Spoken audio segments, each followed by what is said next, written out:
Hello दोस्तों, आज के वीडियो में हम बात करने वाले क्लास 12 की भौतिक विज्ञान पे, जो कि आपके प्रीवियस ईयर के अंदर क्वेश्चन पूछे जा चुके हैं चैप्टर नंबर 2 से। और चैप्टर 1 पे मैंने ऑलरेडी बहुत सारे वीडियो बना दिए हैं। उन वीडियो के प्लेलिस्ट लिंक आपको नीचे डिस्क्रिप्शन बॉक्स में मिल जाएगी। और आज की वीडियो में हम टॉपिक कवर करने वाले वैद्युत विभव क्या होता है, कैसे इसको कैलकुलेट किया जाता है, इस पे आज हम डिटेल से बात करने वाले हैं। तो वीडियो को स्टार्ट करने से पहले आप सभी लोगों से रिक्वेस्ट है, अगर अभी तक आपने हमारे चैनल को सब्सक्राइब नहीं किया तो प्लीज सब्सक्राइब करिए, साथ बेल आइकन को प्रेस करिए, क्योंकि यहाँ पे आपको ऐसे ही रेगुलर वीडियो मिलते रहेंगे।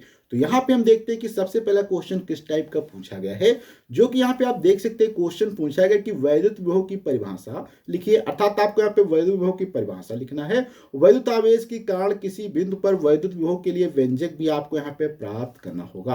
अर्थात वैद्युत विभव क्या होता है आपको ये परिभाषित करना है। फिर किसी बिंदु पर या किसी बिंदु आवेश के कारण किसी दूसरे बिंदु पर आपको वैद्युत विभव के लिए एक सूत्र लिखना होगा। अर्थात वो सूत्र के लिए डेरिवेशन आपको यहाँ पे करनी होगी। तो यहाँ पे क्वेश्चन आपका 15 और 17 में पूछा गया, और भी कई बार इसके ऊपर आधारित क्वेश्चन अलग अलग टाइप से पूछे जा चुके हैं। तो यहाँ पे सबसे पहले बात करें कि वैद्युत विभव होता क्या है।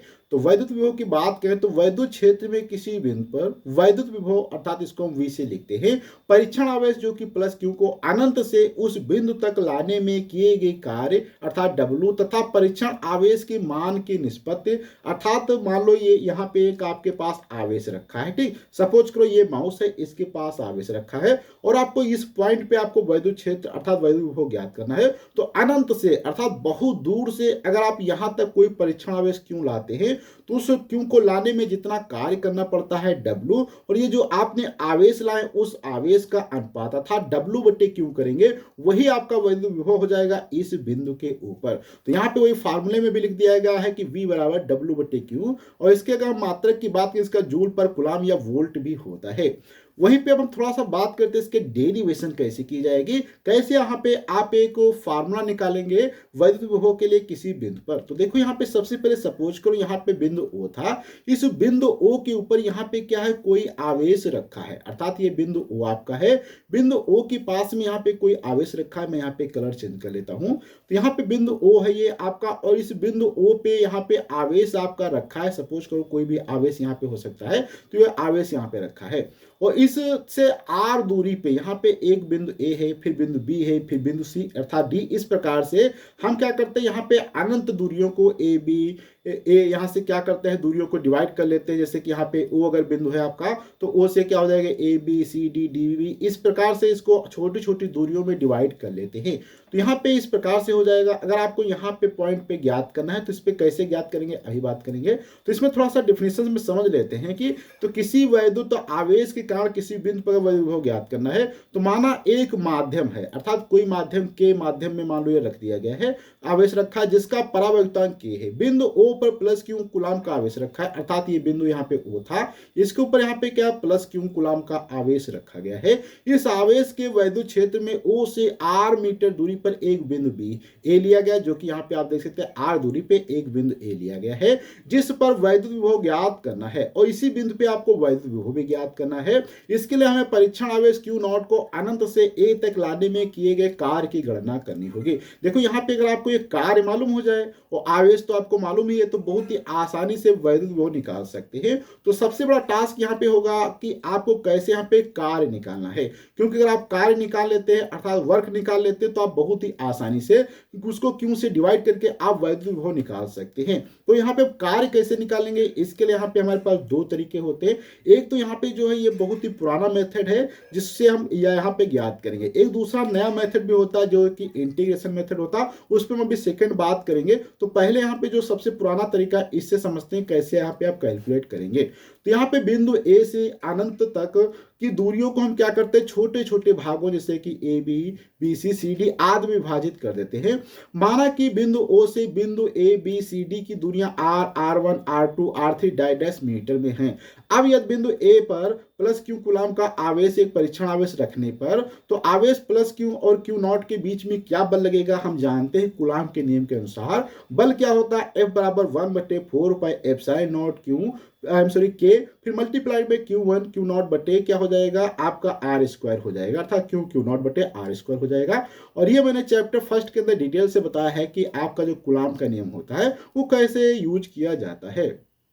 अब इसी प्रकार से यदि परीक्षण आवेश को बिंदु P पे रख दे, तो जैसे बिंदु P पे रखेंगे तो वहां पे क्या है आपकी दूरी चेंज हो जाएगी, अर्थात एफ बी बराबर क्या हो जाएगा 1/4πε0 के, फिर Q0 बटे R1 का स्क्वायर हो जाएगा। इस प्रकार से यहाँ पे आप देख सकते हैं जितनी दूरियां बढ़ती जाएंगी उतनी यहाँ पे दूरियों को हम नीचे चेंज करते जाएंगे और हर एक बिंदु पे आप वैद्युत बल निकाल सकते हैं। तो यहाँ तक की चीजें तो हमारे समझ में आ जाती हैं कि जैसे कि मान लो यहाँ पे O पे आपका प्लस Q आवश्यक रखा था, उससे अगर आप किसी दूसरे बिंदु पर वैद्युत विभव निकालना चाहते हैं तो उस बिंदु तक अनंत से लाने पे किसी परीक्षण आवेश को लाने में जो कार्य किया जाएगा उस कार्य का और वहां पे आवेश के अनुपात का मान ही क्या होगा वैद्युत विभव होगा। तो यहाँ पे हम अभी क्या करते हैं कार्य निकालना चाहते हैं, तो सबसे पहले देखते हैं कि यहाँ पे वैद्युत बल कितना लग रहा है ए पे फिर बी पर, इसी प्रकार से सी डी पर भी आप निकाल सकते हैं, बस वहां पे R2 R3 R4 होते चले जाएंगे।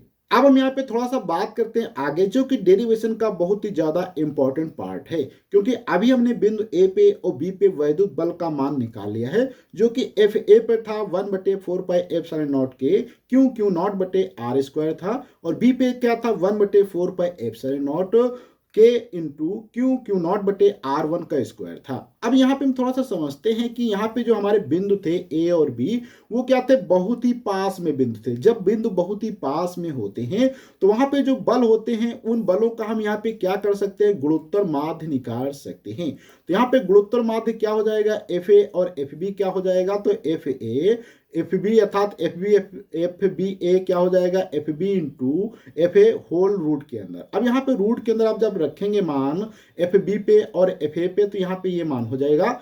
अब यहाँ पे आप देख सकते हैं ये पार्ट और ये पार्ट आपका इक्वल है तो ये बाहर निकल जाएगा क्योंकि 2 बार मल्टीप्लाई में लिखा है। सेम यहीं पे ये पार्ट और ये पार्ट 2 बार लिखा है, ए भी बाहर निकल जाएगा रूट के। उसके बाद यहाँ पे आप देख सकते हैं ऑलरेडी ये 2 बार स्क्वायर में लिखा, ए भी स्क्वायर में निकला तो ये भी लिख जाएगा बाहर, तो इसलिए क्या हो जाएगा 1/4πε0 के Q0 बटे R1 आर इंटू न्यूटन में इकाई इसकी हो जाएगी। अब यहाँ पे थोड़ा सा समझते हैं कि आवेश को मान लो Q0 को बिंदु B से A तक लाने में कितना कार्य करना पड़ेगा, अर्थात बिंदु B से अगर A तक लाएंगे तो यहाँ पे कार्य करना पड़ेगा, और क्योंकि हम जानते हैं यहाँ पे कार्य करने में हमें कुछ अपना वर्क करना पड़ेगा तो कार्य क्या हो जाएगा एफ बी ए अर्थात B से A तक लाने में क्या हो जाएगा बल जो है F पर बी ए इंटू दूरी बी ए। दूरी कितनी हो जाएगी R1 माइनस R2 हो जाएगा, और यहाँ पे बल अभी हमने निकाल दिया, ये था हमारा बल, इस पे यहाँ पे पुट कर देंगे। अगर यहाँ पे R1 R2 को इसके नीचे ले आते हैं तो आपका क्या हो जाएगा R1 इसके नीचे आएगा तो यहाँ पे R1 ऊपर नीचे कैंसिल हो जाएगा, R बचेगा अर्थात 1/r माइनस, सिमिलर यहाँ पे R कैंसिल हो जाएगा तो 1/r1 बच जाएगा, अर्थात यहाँ पे 1/r माइनस 1/r1 जूल हो जाएगा। इसी प्रकार से अगर C से B तक किसी बिंदु को लाते हैं तो वहां पे बल का आपका मान क्या हो जाएगा, यहाँ पे आप कार्य निकाल सकते हैं। इसी प्रकार से D से C तक लाने में कार्य आपका क्या हो जाएगा, यहाँ पे कैलकुलेट कर सकते हैं। इसी प्रकार से आप अन्य भागों के भी मान आप बहुत आसानी से कैलकुलेट कर सकते हैं। अब यहाँ पे अन्य भागों के मानों द्वारा किए गए कार्य अर्थात परीक्षण आवेश Q को अनंत से A तक लाने में कार्य कितना हो जाएगा, तो आप इन सभी कार्यों को यहाँ पे जोड़ देंगे, अर्थात W A B A B A C B फिर डी सी, इस प्रकार से जितने भी कार्य किए गए वो सभी जोड़ देंगे आप। यहाँ पे जोड़ने पे आपको क्या है देखेंगे कि यहाँ पे ये जो आपका क्या है Q0 बटे 4πε0 तो कॉमन रहेगा, ये तो बाहर आ जाएगा, और इन सभी चीजों को जोड़ेंगे। तो यहाँ पे जोड़ते समय आप देखेंगे ये फर्स्ट वाला पद इसके फर्स्ट से कैंसिल हो जाएगा, इसका लास्ट इसके फर्स्ट से कैंसिल हो जाएगा, इसका लास्ट इसके फर्स्ट से कैंसिल हो जाएगा, अर्थात पे लास्ट वाला फर्स्ट वाला हर बार कैंसिल होता चला जाएगा, कैंसिल होता चला जाएगा। तो लास्ट में आपको ये वाला केवल पार्ट यहाँ पे बचेगा और ये स्टार्टिंग का पार्ट बचेगा, अर्थात 1/r माइनस 1/∞ बच जाएगा। और हम सभी जानते हैं 1/∞ इक्वल टू 1/0 होता है, अर्थात यहां से आपका निकल के आ जाएगा 1/4πε0 Q0 बटे R आ जाएगा। परंतु यहाँ पे ए पर विभव परीक्षण आवेश Q को अनंत से बिंदु A तक लाने में किए गए कार्य तथा परीक्षण आवेश की निष्पत्ति के बराबर होगा, अतः A पर प्लस Q आवेश, अर्थात यहाँ पे क्या करेंगे V बराबर क्या हो जाएगा W बटे Q हो जाएगा। यहां से आपका निकल के आ जाएगा Q Q नॉट ऊपर नीचे कैंसिल हो जाएगा, तो 1 बटे 4 पाई एप्सिलॉन नॉट K फिर Q बटे R हो जाएगा। अगर इसको किसी वायु में या किसी ऐसे माध्यम में रखते हैं जहां पे K का मान अगर 1 होगा तो उसलिए आपका क्या हो जाएगा यहाँ पे 1 बटे 4 पाई एप्सिलॉन नॉट Q बटे R हो जाएगा। अगर 1 बटे 4 पाई एप्सिलॉन नॉट का मान आप 9 इंटू 10 की पावर 9 रख देते हैं तो आपका फाइनली रिजल्ट यहाँ पे इस प्रकार का प्राप्त हो जाएगा। तो इस प्रकार से बिंदु O पे आप बहुत ही आसानी से आप वैद्युत विभव निकाल सकते हैं। अगर वहीं पे माइनस का आपका आवेश रखा होता तो बस यहाँ पे आपका माइनस लग जाता, जैसे कि 1 बटे 4 पाई एप्सिलॉन नॉट, माइनस आगे लगा के आप यहाँ पे लिख सकते थे, तो अर्थात प्लस के कारण माइनस के कारण निकालने में कोई चेंजेस नहीं आएगा, बस वहां पे आपका माइनस में लग जाएगा। तो इस प्रकार से आप समझ सकते हैं कि कैसे किसी भी बिंदु के कारण किसी दूसरे बिंदु पे आप बहुत ही आसानी से वैद्युत विभव के लिए सूत्र निकाल सकते हैं। अब यहाँ पे थोड़ा सा बात करते हैं कि वैकल्पिक विधि क्या होती है, अर्थात समाकलन विधि क्या होती है, उससे आप कैसे वैद्युत विभव को बहुत ही आसानी से निकाल सकते हैं। इसके लिए आपको थोड़ा सा इंटीग्रेशन का नॉलेज होना चाहिए। अगर आपको इंटीग्रेशन मालूम है तो बहुत ही आसानी से सॉल्व कर सकते हैं इस क्वेश्चन को। तो इसमें भी हम क्या करते हैं, ज्यादा आपका टाइम नहीं वेस्ट करेंगे, आपको कुछ चीजें इंपॉर्टेंट चीजें बताएंगे कि इसमें आपको क्या क्या कार्य करना होगा। जैसे कि यहाँ पे वैकल्पिक विधि में मान लो कि आपके पास कोई भी आवेश प्लस है, अर्थात क्या है आपके पास सपोज करो कोई भी प्लस Q आवेश है, कूलॉम का एक बिंदु आवेश Q के परावर्तांक वाले माध्यम O पर स्थित है। अगर प्लस Q द्वारा उत्पन्न वैद्युत क्षेत्र में आवेश R दूरी पर स्थित बिंदु P पर वैद्युत विभव ज्ञात करना है। इसके लिए आपको क्या करना होगा, परीक्षण आवेश Q नॉट को अनंत से बिंदु B तक लाने में किए गए कार्य की गणना की जाएगी। चूंकि यहाँ पे अनंत P से बिंदु B के बीच वैद्युत बल नियत नहीं है, अतः कार्य की गणना समाकलन द्वारा ज्ञात करेंगे। अर्थात कहने के मतलब यहाँ पे O पे प्लस का आवेश रखा है, आपको बिंदु P पे अगर वैद्युत क्षेत्र ज्ञात करना है अर्थात तो वैद्युत विभव, तो यहाँ पे आप क्या करेंगे, मान लो कि सपोज करो आप कोई दूसरा बिंदु यहाँ पे A लेते हैं, ठीक। A पे मान लो यहाँ से यहाँ तक कि इसके बीच की डिस्टेंस क्या दी गई है, x डिस्टेंस दी गई है। तो यहाँ से अगर छोटी सी डिस्टेंस x को यहाँ पे मान लो कि A से अगर B तक थोड़ा सा स्लाइड करेंगे तो डिस्टेंस dx हो जाएगा। तो यहाँ पे कार्य आपका क्या हो जाएगा, आपको कार्य यहाँ पे लिखना होगा। तो यहाँ पे सबसे पहले अगर आप बिंदु A पे देखेंगे तो आपका वैद्युत तो बल क्या हो जाएगा, यहाँ पे F बराबर 1 बटे 4 पाई एप्सिलॉन नॉट के Q नॉट बटे x स्क्वायर हो जाएगा। अब यहाँ पे ये तो इस पे क्या हो जाएगा, बल हो जाएगा। अब इसी बल के विरुद्ध अगर आप कोई छोटी सी डिस्टेंस यहाँ से यहाँ तक स्लाइड करके आप यहाँ पे निकालना चाहते हैं एक वर्क को, तो वर्क के लिए आपका फार्मूला हमें मालूम है क्या होता है, बल गुणे विस्थापन होता है। और निगेटिव में डिस्टेंस इसलिए हम यहाँ पे ले रहे हैं क्योंकि यहाँ पे डिस्टेंस क्या है, घट रही है। क्योंकि यहाँ पे A से B आएंगे तो डिस्टेंस घट रही है, इसलिए यहाँ पे निगेटिव का साइन लिया जाएगा और ये आपका वर्क के लिए फार्मूला हो जाएगा। अब यहाँ पे लिमिट पे बात करते हैं कि इसकी लिमिट क्या होगी। लिमिट पे अगर हम बात करें तो यहाँ पे आप देख सकते हैं कि जो हमारा आवेश था वो सपोज करो अभी यहाँ पे O पे रखा था, लेकिन हमें क्या है बिंदु P पे वैद्युत विभव ज्ञात करना है। तो इसलिए यहाँ से यहाँ तक की दूरी क्या हो जाएगी, R हो जाएगी। अर्थात R दूरी पे तो आपको ज्ञात करना, एक तो लिमिट ये हो जाएगी। दूसरी लिमिट आपकी क्या हो जाएगी कि आप इन्फिनिटी से लाएंगे। इन्फिनिटी से कहाँ तक लाना है, आपको R दूरी पर तक लाना है। तो अर्थात यहाँ पे x बराबर 1 आपका इन्फिनिटी हो जाएगा तथा आपका x बराबर 1 R हो जाएगा। ये इंटीग्रेशन की लिमिट अगर आपको मालूम है तो आप बहुत ही आसानी से इस क्वेश्चन को सॉल्व कर सकते थे। तो अब यहाँ तक हमें लिमिट पता हो गई है।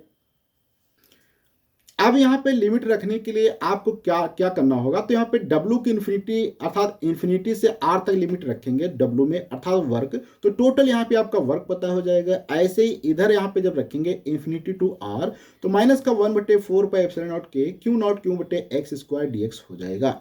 तो यहाँ पे आप देखेंगे ये सभी चीजें क्या होती है, कांस्टेंट है। यहाँ से आपका 1 बटे 4 पाई एप्सिलॉन नॉट के और Q नॉट बटे भी कांस्टेंट है, तो इसको बाहर निकाल देंगे क्योंकि इंटीग्रेशन करते समय जो भी कांस्टेंट चीजें होती हैं उनको बाहर निकाल दिया जाता है। तो यहाँ पे आपका d बटे dx बटे एक्स स्क्वायर बचेगा जो कि इन्फिनिटी से R तक है, और 1 बटे एक्स स्क्वायर का जो भी आप देखेंगे इंटीग्रेशन अगर किया जाता है तो ये क्या होता है, माइनस का 1 बटे एक्स इंटीग्रेशन में आ जाता है। तो यहाँ पे माइनस का आ जाएगा, लिमिट रखेंगे तो 1 बटे में क्या हो जाएगा, यहाँ पे आर हो जाएगा, माइनस का 1/इंफिनिटी हो जाएगा, तो 1/इंफिनिटी का मतलब 0 होता, अर्थात यहाँ पे आपका 1/r बच जाएगा।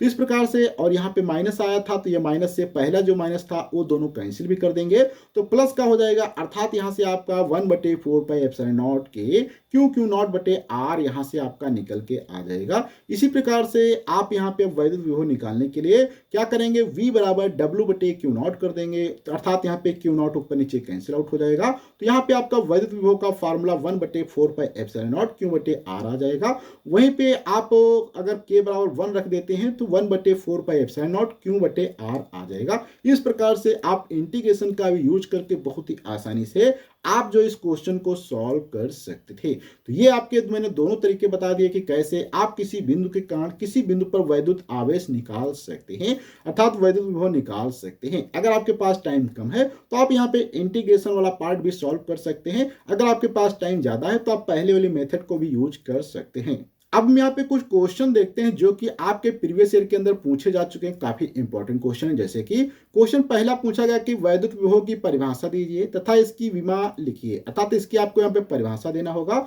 और इसका जो डायमेंशन फार्मूला होगा वो भी आपको यहाँ पे लिखना है। तो देखो, सबसे पहले परिभाषा की बात की है तो परिभाषा का हो जाए कि वैद्युत विभव क्षेत्र में, अर्थात वैद्युत विभव जो होता है वैद्युत क्षेत्र में किसी बिंदु पर वैद्युत विभव V परीक्षण आवेश Q0 को अनंत से उस बिंदु तक लाने में कार्य तथा परीक्षण आवेश की निष्पत्ति के अनुपात के बराबर होता है, अर्थात यहाँ पे W बराबर क्या हो जाएगा, V बराबर W/Q0 हो जाएगा। ये आपका फर्स्ट वाला पार्ट हो जाता है। अब यहाँ पे पूछा गया कि इसका विमी सूत्र क्या होगा, तो विमा आप कैसे निकालते हैं इस पे हम थोड़ी सी बात करते हैं। किसी भी फार्मूले से या किसी भी फिजिकल क्वांटिटी का अगर आपको यहाँ पे डायमेंशन फार्मूला निकालना है तो उसके लिए आपको सबसे पहले वो फार्मूला पता होना चाहिए। जैसे कि यहीं पे अभी आप देख सकते थे कि V बराबर क्या था, W/Q था, और W यहाँ पे क्या होता है आपका जूल है, और जूल की इकाई क्या होती है, अगर यहाँ पे हम बात करें तो जूल की इकाई जो होती है आपके न्यूटन क्या होती है, मीटर होती है, और इसके बाद Q होता है आवेश, इसके लिए क्या होता है आपका एम्पियर होता है, यहाँ पे हम लिख देंगे एम्पियर, और मल्टीप्लाइड में क्या हो जाएगा, सेकंड। अब यहाँ पे आप देखेंगे न्यूटन को अगर हम यहाँ पे थोड़ा सा तोड़ देते हैं तो क्या हो जाएगा आपका किग्रा हो जाएगा, किग्रा मीटर पर सेकंड स्क्वायर हो जाएगा। इसी प्रकार से फिर यहाँ पे आपका क्या है, मीटर में मल्टीप्लाई हो जाएगा, फिर यहाँ पे आपका क्या है, एम्पियर इंटू क्या हो जाएगा आपका सेकंड में हो जाएगा। इस प्रकार से यहाँ पे सॉल्व करेंगे। अब यहाँ पे आप देखें किग्रा सेकंड स्क्वायर मीटर पर एम्पियर सेकंड आ जाएगा, ऊपर नीचे एक सेकंड को आप कैंसिल आउट भी कर सकते हैं, तो यहाँ से ये सेकंड वाला आपका ये कैंसिल आउट हो जाएगा। तो यहाँ पे आपका, या ये नीचे में था तो कैंसिल आउट नहीं होगा, ऊपर जाएगा -3 हो जाएगा। तो यहाँ से मैं एक बार फाइनल आपको लिख के दिखा देता हूँ क्या हो जाएगा आपका, यहाँ पे किग्रा बनेगा, इसके बाद यहाँ पे आपका मल्टीप्लाइड में क्या बनेगा, मीटर स्क्वायर बनेगा, फिर मल्टीप्लाइड में आपका यहाँ पे क्या बनेगा, सेकंड का -3 बनेगा, और फिर इसके बाद मल्टीप्लाइड में आपका क्या बनेगा, एम्पियर बनेगा, क्योंकि नीचे से ऊपर गया था इसलिए -1 हो जाएगा। अब यहाँ पे रखते हैं किग्रा के लिए हम लोग क्या रखते हैं, m रखते हैं, मीटर के लिए क्या रखते हैं, l का स्क्वायर हो जाएगा, t के लिए -3 रखते हैं सेकंड के लिए, एम्पियर के लिए a हो जाएगा -1, और यहाँ से आप देख सकते हैं वैद्युत विभव का ये आपका डायमेंशन फार्मूला निकल आता है। इसी प्रकार से आप किसी भी फिजिकल क्वांटिटी का बहुत ही आसानी से डायमेंशन फार्मूला निकाल सकते हैं। अब यहाँ पे अगला क्वेश्चन दिया गया कि समविभव पृष्ठ से आप क्या समझते हैं, तो समविभव पृष्ठ का मतलब होता है कि किसी वैद्युत क्षेत्र में खींचा गया वह पृष्ठ जिस पर स्थित सभी बिंदुओं पर वैद्युत विभव बराबर हो, समविभव पृष्ठ कहलाता है। जैसे कि तो यहाँ पे सपोज करो ये कोई पृष्ठ है, इस पृष्ठ को अगर वैद्युत क्षेत्र में खींचा गया, जैसे कि यहाँ पे सभी जगह क्या था, वैद्युत क्षेत्र था, तो इस पॉइंट पे अगर आप यहाँ पे देखेंगे तो भी वैद्युत विभव भी निकलेगा, यहाँ पर भी निकलेगा, यहाँ पर भी होगा, तो ऐसा पृष्ठ क्या कहलाता है, समविभव पृष्ठ कहलाता है। अब वहीं पे क्वेश्चन और बात करते हैं जो कि पूछा जा चुका है आपके प्रीवियस ईयर के अंदर, जिस क्वेश्चन के अंदर कहा गया है कि जो आपका किसी आवेशित क्षण के निकट एक अनावेशित क्षण रख दिया जाता है तो आवेशित क्षण के विभव पर क्या प्रभाव पड़ता है। हम सभी जानते हैं कि मान लो यहाँ पे कोई एक आवेशित क्षण है, सपोज करो ये आवेशित आपकी क्षण पहले से थी, दूसरी क्षण इसी के प्रकार पार ले जाएगा, अर्थात ये अगर आपकी मान लो A है और ये आपकी क्षण B है, अर्थात A के पास अगर B क्षण लाई जाती है तो इसके कारण यहाँ पे प्रेरण के कारण क्या होता है, इसमें आवेश उत्पन्न होने लगता है, जिसके कारण क्या है, इसका वैद्युत विभव थोड़ा सा V क्या है, घट जाता है। तो ये चीज बहुत ही आसान है, आपको भी समझना चाहिए। इसका फिर से क्वेश्चन पूछा गया कि वैद्युत विभव का मात्रक क्या होता है, जो कि अभी हमने यहाँ पे निकाला था, जूल पर कूलाम होता है, अर्थात डब्ल्यू बटे क्या होता है, क्यों होता है, इसलिए जूल पर कूलाम हो जाता है। वहीं पे फिर से क्वेश्चन दिया गया कि ई बराबर 0 तीव्रता वाले वैद्युत क्षेत्र में वैद्युत विभव का दूरी r के साथ परिवर्तन होगा। तो हम सभी जानते हैं यहाँ पे वैद्युत क्षेत्र की तीव्रता E0 होती है, बट यहाँ पे हम जानते हैं कि वैद्युत विभव जो होता है r के ऊपर निर्भर नहीं करता है, जहाँ पे वैद्युत क्षेत्र की तीव्रता E होती है, अर्थात V r पे निर्भर नहीं करेगा, इसलिए यहाँ पे ये वाला ऑप्शन आपका करेक्ट हो जाएगा। इसका यहाँ पे फिर एक क्वेश्चन पूछा गया है जो कि आप देख सकते हैं। तो आज की वीडियो हम लोग इतना रखते हैं, अगले वीडियो मिलेंगे कुछ नए कॉन्सेप्ट के साथ में, कुछ नए क्वेश्चन के साथ में। जब तक के लिए